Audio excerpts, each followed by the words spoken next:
Hello everyone, I'm Dimitri with Canucks. Thank you for joining us. AMD just launched the RX 500 line, so make sure to subscribe and click off that notification bell to be part of the notification squad for all of our upcoming RX 500 content. Now you can see this launch as a refresh, not exactly as a rebrand, so let's see if they're on the right track and is it time to upgrade? Find out after this. Cooler Master Keys keyboard lineup is now available in 3 sizes to fit within your space, with large, medium, and small boards with either beautiful RGB or pure white LED illumination. A little something for everyone. Make it yours with the Master Keys Pro by Cooler Master. Alright, so let's dive right in with the key points about the RX 500 lineup. So first, it's using the same Polaris 10 architecture from the RX 400 series, using the 14nm FinFET process with improved power efficiency during light loads, and AMD is really pushing hard on Radeon Chill that renders only frames that are needed while consuming less power and running cooler. The 4 variants are the RX 580, 570, 560, and the 550, so spanning broad range covering all the way from enthusiast stuff to competing with IGPs. The RX 580 has the same number of stream processors as the RX 480, but with much higher clocks, so around 12% increase on the base and 6% increase on the boost, with promising headroom for overclocking.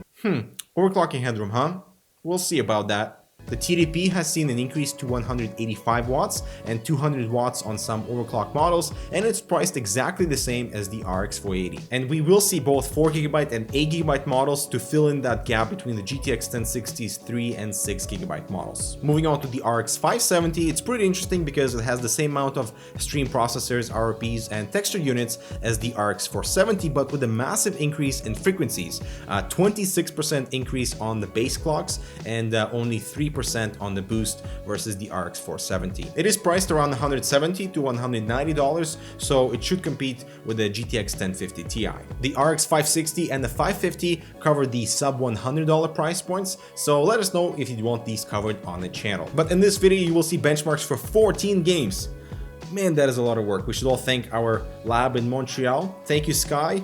Both a 1080 and 1440p with 2 variants of the RX 580, and you can also read our full article below. First card is the Sapphire RX 580 Nitro Plus Limited Edition, which is AMD's highest binned RX 580 with a 1410 MHz boost and a second BIOS available for 1450 MHz overclock, and it's priced at $280 USD. The second card is the XFX RX 580 GTS XXX Edition. XXX? Really? But it has a more reasonable price point of $240 and a slight 26 MHz overclock on the boost frequency compared to reference. So let's begin with 1080p benchmarks. Notice we are using the 1% minimum to better portray performance fluctuations, and in this stack are the RX 480, GTX 1060 Founders Edition, and EVGA Superclocked alongside the GTX 1070 Founders Edition. You can see the RX 580 cards fare pretty well against the GTX 1060s and offer an attractive delta of about 5 to 13% increase over the original RX 480.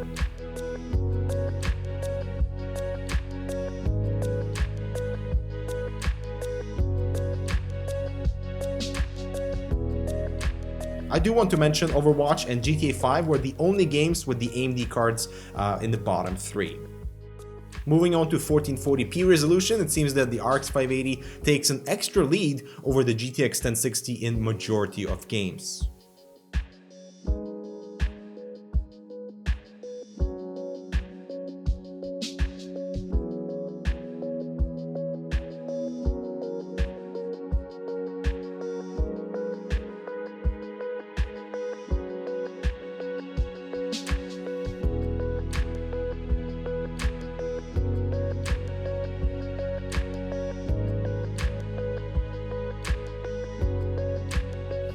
And again, AMD occupying the 3 lowest spots in games like Overwatch, GTA 5, and Titanfall 2, but still fairly close to the GTX 1060s. Acoustically, these 2 cards are some of the quietest we've ever tested, and this will vary of course based on board partners and their own cooler design, but check this out. Temperatures are in total control, stabilizing around 75 degrees Celsius on both cards, with totally stable frequencies as well, and that is excellent to see. And based on these gaming results, the RX 580 seems to be an excellent option around the $250 price point and is a clear winner when compared against the GTX 1060. So Nvidia price cuts, maybe? Now, when we did our follow-up with the RX 480's performance with mature drivers, we actually saw a significant boost in performance, so hopefully the RX 580 carries that trend forward. But there are two caveats regarding this new card. First of all is power consumption. It is actually pretty high, just as much as the Founders Edition GTX 1070, and that is 70 watts more than the GTX 1060 6GB version. And two, overclocking.